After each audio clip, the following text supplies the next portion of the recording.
Hi friends.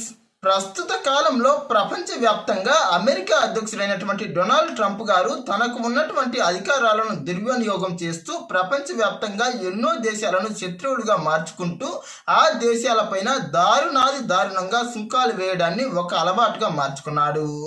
ప్రధానంగా ఆ సుంకాలతో అతడు గత సంవత్సరం మొత్తం మీద దాదాపుగా 26 లక్షల కోట్ల ఆదాయం ఈ అమెరికాకు వాటిల్లిందని అక్కడి సర్వేలు కూడా వెల్లడిస్తున్నాయి.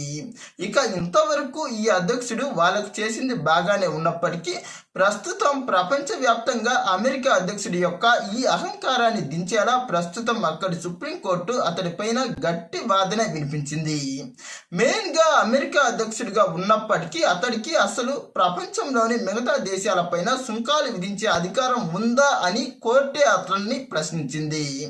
మెయిన్గా అసలు ప్రపంచంలో గతంలో ఎంతో మంది అమెరికాకు అధ్యక్షులుగా అయినప్పటికీ వాళ్ళెవరూ కూడా గతంలో మిగతా ఏ దేశాలపై కూడా ఇలా సుంకాలు విధించలేదు.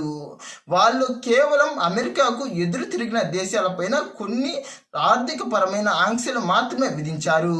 ఆ విధంగా వాళ్ళు తమ యొక్క పవర్ను ప్రదర్శించారు. కానీ ఈ ట్రంప్ మాత్రం అందుకు విరుద్ధంగా ఏకంగా వాటిపైన సుంకాలు విధిస్తూ అమెరికా యొక్క ఆర్థిక వ్యవస్థకు దారుణంగా ఆ దేశాలను నాశనం చేస్తున్నాడు.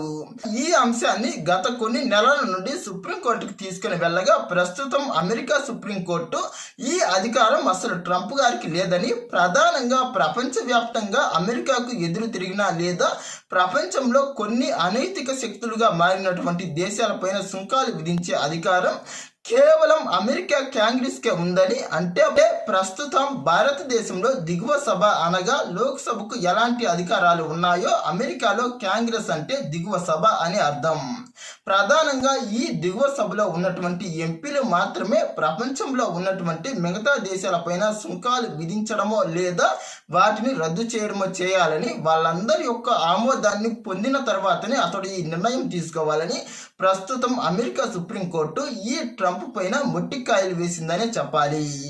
మెయిన్గా అతడు ఏకపక్షంగా తనకు తాను ఇష్టం వచ్చినట్లు ప్రపంచంలోని మిగతా దేశాలపైన ఈ సుంకాలు విధించే అధికారం తనకు లేదని ఈ తీర్పును మెయిన్గా అక్కడ ఉన్నటువంటి 9 మంది న్యాయమూర్తుల బెంచ్లోని దాదాపుగా 6 మంది న్యాయమూర్తులు సమర్థించారు.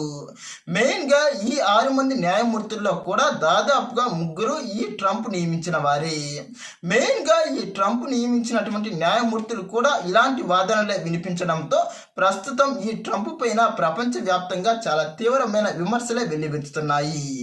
అసలు ఇతడికి ప్రపంచవ్యాప్తంగా ఇలా మిగతా దేశాలపైన విచ్చలవిడిగా సుంకాలు విధించే అవసరం ఏముంది? అసలు ఇతడు మిగతా దేశాలను బలహీనపరచాలనుకుంటే ఎన్నో విధాలైనటువంటి అవకాశాలు మరియు ఎన్నో విధాలైనటువంటి ఆంక్షలు విధించే అవకాశాలు ఉన్నాయి.